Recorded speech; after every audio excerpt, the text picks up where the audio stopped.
Nuevamente, hermanos, estamos reunidos para llevar el mensaje de la palabra del Señor. Gracias a Dios por cada uno de los hermanos que están conectados, que están tratando de estar recibiendo el mensaje de la palabra del Señor. Voy a invitarles que leamos en la segunda carta a los Corintios, capítulo 12, versos 6 al 9. Dice la palabra del Señor: sin embargo, si quisiera gloriarme, no sería insensato, porque diría la verdad, pero lo dejo para que nadie piense de mí más de lo que en mí ve u oye de mí, y para que la grandeza de las revelaciones no me exalte desmedidamente.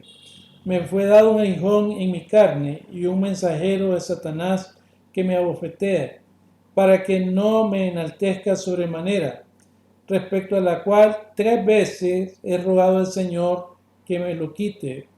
Y me ha dicho: bástate mi gracia, porque mi poder se perfecciona en la debilidad. Por tanto, de buena gana me gloriaré más bien en mis debilidades, para que repose sobre mí el poder de Cristo. Vamos a orar, hermanos y hermanas, en este momento. Gracias te damos, Señor, nuevamente, una vez más, Señor, por tu palabra. Gracias porque nos da la oportunidad de poder meditar en ella, de poder aprender de ella. Te rogamos, Señor, que seas tú siempre hablando a nuestros corazones, a nuestras mentes, y que, Señor, tu palabra nos animes, que tu palabra nos confronte, nos enseñe, Señor, tu verdad. Oramos para que tu Espíritu Santo tenga control de todo este tiempo. Te pedimos perdón por nuestros pecados, por nuestra falta. Te rogamos, Señor, que seas tú hablándonos siempre. En el nombre de Jesús, nuestro Salvador, te lo pido. Amén. Vamos a compartir el tema: cuando todo va mal. Ese es el tema que vamos a compartir en este momento. Y bueno, la idea con este tema es incentivar a mantener nuestra confianza puesta en el Señor. Que estemos incentivándonos, que estemos, digamos, buscando siempre cómo mantener nuestra confianza en el Señor. Quiero que tengan en mente esta idea en los momentos que para nosotros son difíciles, en los momentos cuando todo va mal. Dios está cerca y está actuando. Por eso, cuando todo va mal, acerquémonos y busquemos a Dios de corazón, con una mente, digamos, dispuesta a hacer su voluntad, a, digamos, seguir su orientación. Acerquémonos al Señor, como decía el salmista, confiadamente. Es difícil, hermanos y hermanas, decir cuando todo va mal una acción de gracia. Es fácil decir cuando todo va bien, gracias, Señor. Aunque la mayoría del tiempo nosotros nos olvidamos de que todo lo que nos ocurre, que nos bendice y que nos hace ver bien todas las cosas en nuestra vida, son del Señor. La mayoría del tiempo no damos gracias. Es decir, somos mal agradecidos con Dios. Pero en el tiempo cuando las cosas van mal, ¿qué podríamos realmente decir? ¿Qué podríamos decir cada uno de nosotros cuando va mal la cosa? Esta es la pregunta que una persona cristiana puede hacerse, por ejemplo, en la cama de un hospital. ¿Qué puedo decirle a Dios? Estoy mal, estoy en una cama de un hospital. Esta es una pregunta que puede hacer alguien que ha perdido a un ser querido, que ha perdido a un hermano, a una hermana, que ha perdido a un hijo, a una hija, que ha perdido al padre o a la madre. Esa es una pregunta que puede hacer. ¿Qué puedo hacer? ¿Qué puedo hacer? ¿Qué puedo decir? Esta es otra pregunta que podría estar en aquella persona que ha perdido el empleo o que no tiene alimento para su familia. ¿Qué puedo decir? Podría ser el pensamiento de esa persona. En general, ¿qué podríamos decir cuando todo va mal? Es una pregunta que muchos de nosotros nos hacemos cuando estamos pasando dificultades en nuestras vidas. Pero Dios, hermanos y hermanas, que todos lo saben, Él sabía que podríamos pasar por tiempos difíciles y tiempos de angustia mientras estábamos en esta tierra. Y por eso nos ha dejado la Biblia, la palabra de Dios, para enseñarnos y animarnos y ella nos muestra algunos ejemplos de creyentes que pasaron por grandes pruebas cuando estaban en esta tierra. Vamos a ver 3 ejemplos nada más. En la Biblia hay más que eso, pero vamos a ver 3 ejemplos de creyentes que pasaron grandes pruebas, que tuvieron tiempo en los cuales pudieron ver que las cosas iban mal, pero que confiaron en el Señor. El primer ejemplo que vamos a ver es el ejemplo de Jacob. Jacob es un hombre que nos ayuda a ver un antes y después en la vida espiritual. Pero Jacob, en un momento de su vida, cuando las dificultades se acumularon, cuando se llenó su vida de problemas, hizo esta exclamación en Génesis 42, 36. Dice, entonces su padre Jacob les dijo, me habéis privado de mis hijos. José no parece, ni Simeón tampoco. Y a Benjamín le llevaréis. Contra mí son todas estas cosas. Este pasaje, hermanos, está en el relato allá, ¿verdad?, del encuentro de los hermanos de José con él, cuando los 10 hijos de Jacob fueron a José a Egipto, quien estaba a cargo de la dirección de este país o nación. La hambruna se había generalizado y también llegó a Canaán, así que Jacob envió a sus hijos a Egipto a que compraran alimentos. Eso lo encontramos ahí en el versículo 1 al 5 de Génesis 42. José vio a sus hermanos y los conoció, pero los puso a prueba, acusándolos en 4 ocasiones de ser espías. Eso está entre los versículos 6 y 17. Pero después de 3 días de tener a los hermanos bajo custodia, como decimos popularmente nosotros ahora, preso, José cambió de plan y sugirió poner en lugar de todos ellos en la cárcel a uno nada más. Mientras los otros 9 regresaban, José tomó de entre ellos a Simeón, dice el verso 24, mientras los otros regresaban a Canaán con el grano. Si no regresaban con su hermano menor, Simeón moriría. Esa era la condición que José había puesto. Cuando los 9 hermanos llegaron hasta donde estaba Jacob, su padre, en Canaán, le contaron todo lo que había ocurrido en su visita a Egipto.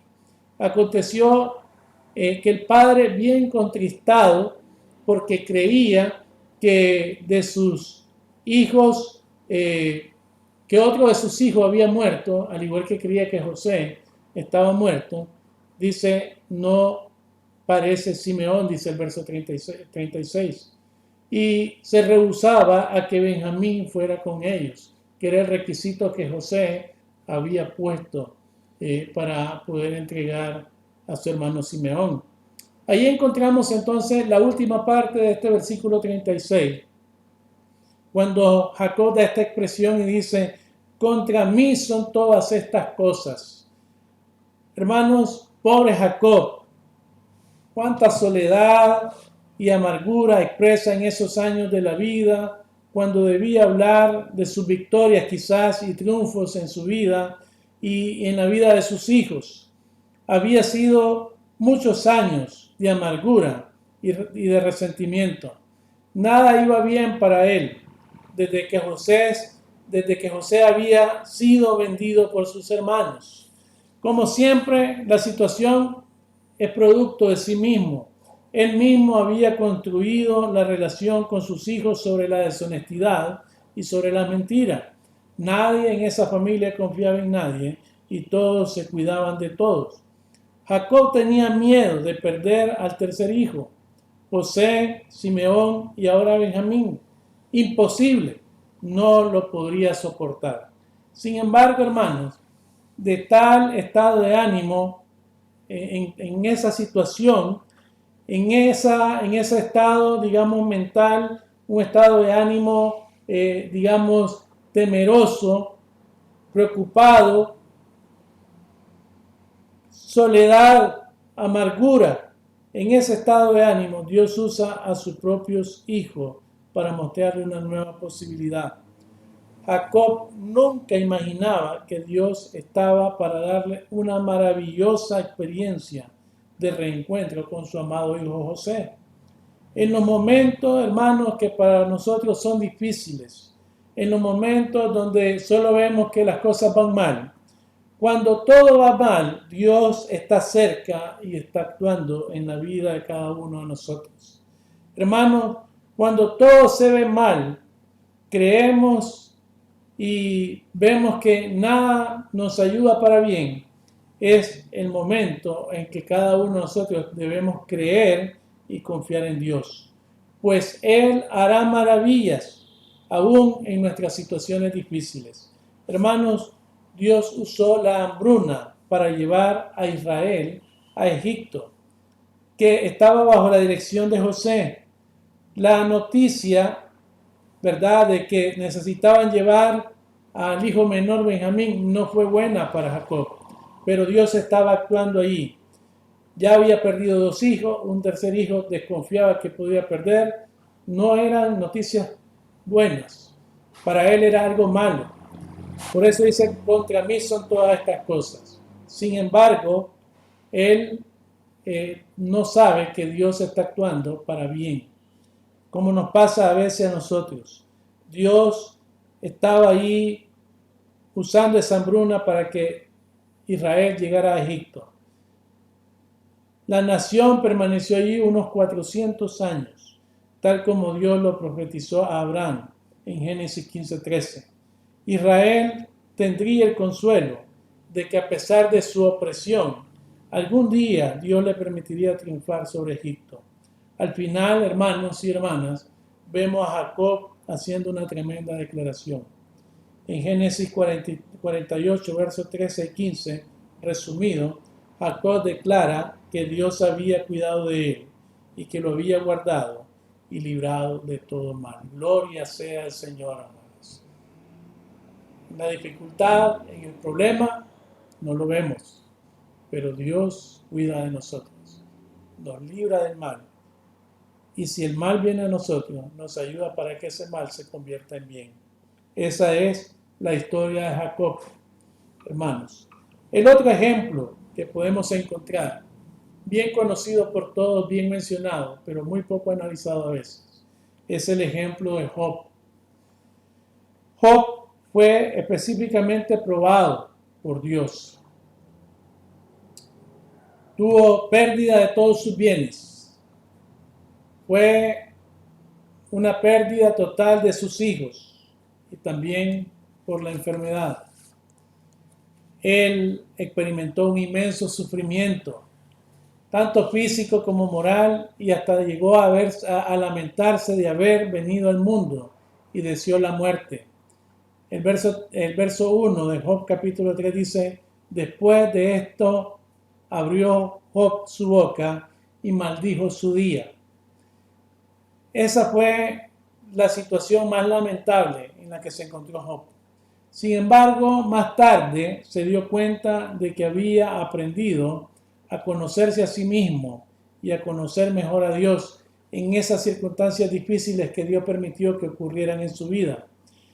Dice Job 42, versos 2 al 6, yo conozco que todo lo puedes y que no hay pensamientos que se esconda de ti. ¿Quién es el que oscurece el consejo sin entendimiento? Por tanto, yo hablaba lo que no entendía. Cosas demasiado maravillosas para mí que yo no comprendía. Oye, te ruego y hablaré. Te preguntaré y tú me enseñarás. De oídas te había oído, mas ahora mis ojos te ven. Por tanto me aborrezco y me arrepiento en polvo y cenizas. Hermanos, para Job todo iba mal. Pero cuando todo iba mal, él reconoció varias cosas. Y vamos a mencionarlas. Primero, número 1, reconoció la omnisciencia y la omnipotencia de Dios. En el verso 2 dice, yo conozco que todo lo puedes y que no hay pensamiento que se esconda de ti. Hay un reconocimiento de la omnisciencia y omnipotencia de Dios. Segundo, se dio cuenta de que su propia temeridad, y que verdaderamente no era un sabio, al contrario, que se había comportado como un necio, había dicho cosas que no entendían. Dice el verso 3, ¿quién es el que oscurece el consejo sin entendimiento? Por tanto, yo hablaba lo que no entendía, cosas demasiado maravillosas para mí que ya no comprendía. Número 3, humildemente pidió a Dios que le hiciera saber las cosas en el verso 4. Oye, te ruego y hablaré. Te preguntaré y tú me enseñarás. Y número 4, mostró arrepentimiento. El verso 5 y 6 dice, de oídas te había oído, mas ahora mis ojos te ven. Por tanto me aborrezco y me arrepiento en polvo y ceniza. Queridos hermanos y hermanas, el arrepentimiento sincero es la única actitud viable ante Dios. En ese momento podemos decir que por fin Job miró hacia Dios y dejó de verse a sí mismo. Dejó de hacer algo que estaba haciendo continuamente, viéndose a él. Se dio cuenta de que su conocimiento anterior de Dios había sido de segunda mano, o lo que había oído de él no era lo que era realmente Dios. Sin embargo, ahora tenía una experiencia personal con Dios. Habló personalmente con él y lo había visto. La expresión, mas ahora mis ojos te ven, no requiere siempre una percepción visual. No indica que Job vio a Dios. Indica un sentir de la proximidad de la presencia divina en su vida. Hermano, Dios se revela libremente de acuerdo con su voluntad y de acuerdo con su propósito. No hay una diferencia teológica entre ver a Dios y tener un encuentro con Él en una forma visible y conocerlo personalmente, verlo en el sentir profético de estar en proximidad divina, es decir, de estar cerca de Dios. Ahora, cuando todo va mal, podemos actuar como Job. No importa cuán perdidos o alejados nos encontremos de Dios. Nosotros comúnmente nos apartamos, nos perdemos la ruta, nos vamos lejos de Dios. No importa cuán perdido y cuán alejado se encuentre usted de Dios. Si reconocemos quién es Él y quién somos nosotros y nos arrepentimos, vamos a poder ver la mano de Dios actuando en nuestras vidas en esos momentos difíciles. Es un gran ejemplo de Job.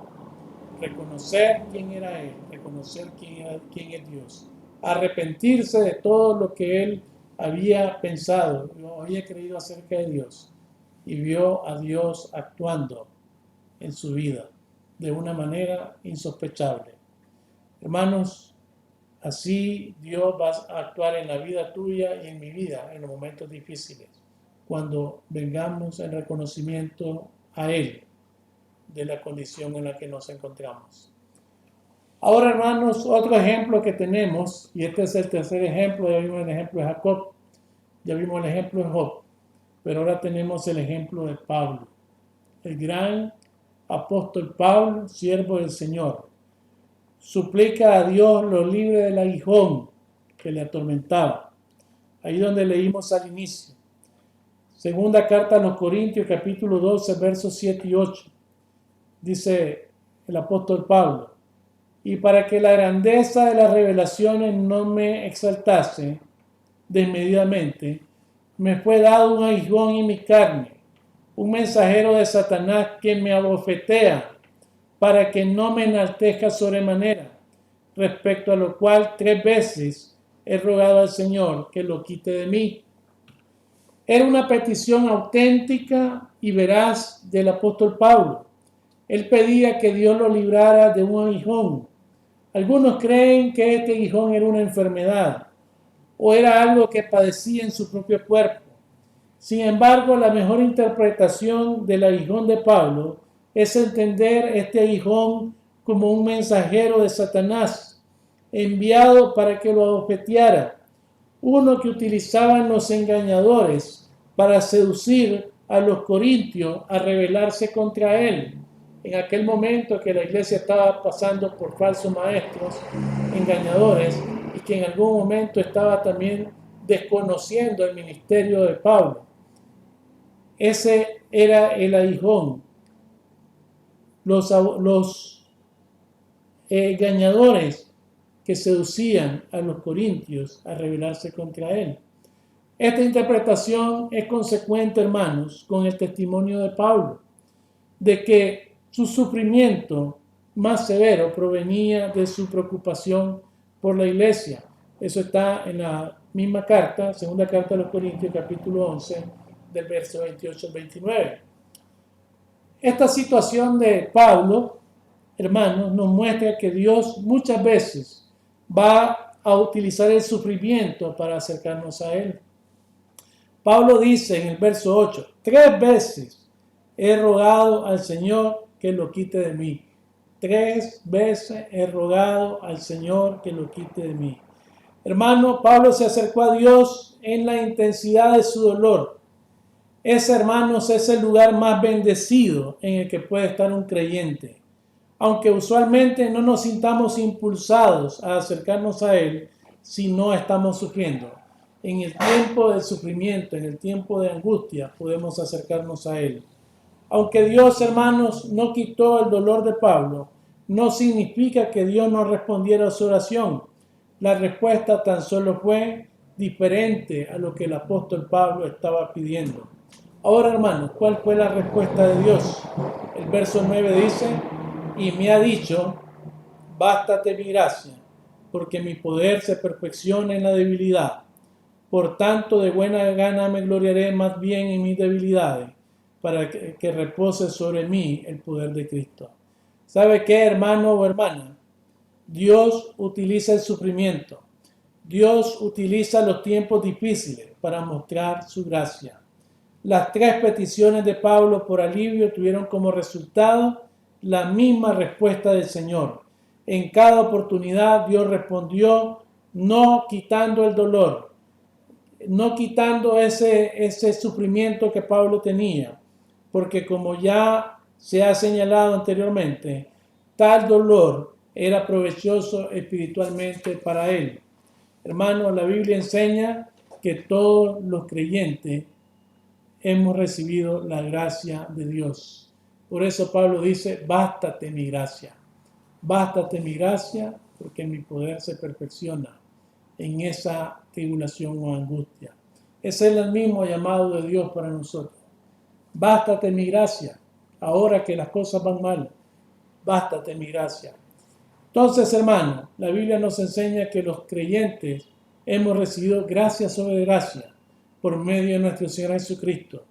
Juan 1:16 dice el Evangelio, porque de su plenitud tomamos todo y gracia sobre gracia. Hemos recibido de Cristo gracia sobre gracia. Además, nos dice que la gracia y la verdad vinieron por medio de Jesucristo en nuestras vidas. Juan 1:17, pues la ley por medio de Moisés fue dada, pero la gracia y la verdad vinieron por medio de Jesucristo. Y Él, en cuanto a Dios encarnado, está lleno también de gracia y de verdad, dice Juan 1:14. Y aquel verbo fue hecho carne y habitó entre nosotros, y vimos su gloria, gloria como del unigénito del Padre, lleno de gracia y verdad. Nuestro Señor Jesucristo, el que murió por nosotros en la cruz del Calvario, el que nos dio una vida nueva, está lleno de gracia y verdad. Y Él dice en este momento, en este tiempo, en esta tarde, bástate mi gracia. Es suficiente con mi gracia, ahora que estás pasando esos momentos difíciles, esas dificultades en tu vida. Hermanos, concluimos con la pregunta que teníamos al inicio.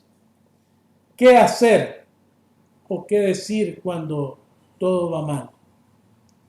Podemos responder como Job. Contra mí son todas estas cosas, Podemos responder como Job, reconocer quiénes somos nosotros y quién es Dios y decir, de oída te había oído, mas ahora mis ojos te ven, por tanto me aborrezco y me arrepiento en polvo y ceniza. Jacob dijo, contra mí son todas estas cosas. Como quien dice, todo mal me ha venido a mí. Job respondió después de haberse quejado también, me arrepiento en polvo y ceniza. O podemos insistir como Pablo, pidiendo 3 veces que Dios le quitara el aguijón. En todas las cosas Dios solo nos dará siempre la misma respuesta. Dios dirá, este es mi plan, todo será para bien en tu vida. O Dios dirá, reconoce quién soy y reconoce quién eres y arrepiéntete y vas a verme actuando en tu vida en ese momento difícil. O finalmente Dios dirá, bástate mi gracia, porque mi poder se perfecciona en tu debilidad. Así es Dios en tiempos cuando todo va mal. Así es Dios. Y cuando todo va mal, hermanos, es un buen tiempo para dejar que Dios haga con nosotros conforme a su voluntad. Es un buen tiempo para dejar que Él trabaje con nuestras vidas. Los ejemplos que hemos visto hoy nos muestran que la tierra es un lugar de aprendizaje. Dios quiere instruirnos para acercarnos a Él. Sin embargo, tengamos por seguro que Él no abandona a nadie. Aunque estemos viviendo lo que estamos viviendo, aunque estemos pasando lo que estamos pasando ahora, Dios ahí está. Dios no le ha abandonado a usted y Dios no me ha abandonado a mí. Santiago 5:11 nos enseña esta verdad muy importante. Santiago 5:11 dice, he aquí tenemos por bienaventurados a los que sufren. Oiga bien, bienaventurados a los que sufren significa 3 veces bendecido. Habéis oído de la paciencia de Job, dice Santiago, y habéis visto el fin del Señor, que el Señor es muy misericordioso y compasivo. Es hermano y hermana en nuestro Dios. Y también recuerde la palabra del profeta Isaías, en Isaías 26:4. Confiad en Jehová perpetuamente, porque en Jehová el Señor está la fortaleza de los siglos. Hay que confiar en el Señor perpetuamente, y eso significa siempre. En tiempos difíciles, cuando todo va mal, acerquémonos, hermanos, y busquemos a Dios, a Él que todo lo puede, a Él que está trabajando, que está tal vez en silencio, pero que está preparando algo mejor para cada uno de nosotros. Vamos a orar, hermanos y hermanas, que Dios bendiga su palabra. Y si hay una persona que está viendo este mensaje el día de hoy y no ha recibido a Cristo como su Señor y Salvador, yo le animo a que haga esa decisión hoy, para que en tiempo en que las cosas van mal, tenga a Dios, tenga a Jesucristo como su ayudador en los momentos difíciles. Oremos al Señor. Gracias te damos, Señor, en este momento, en este tiempo, en esta tarde, por tu palabra, Señor.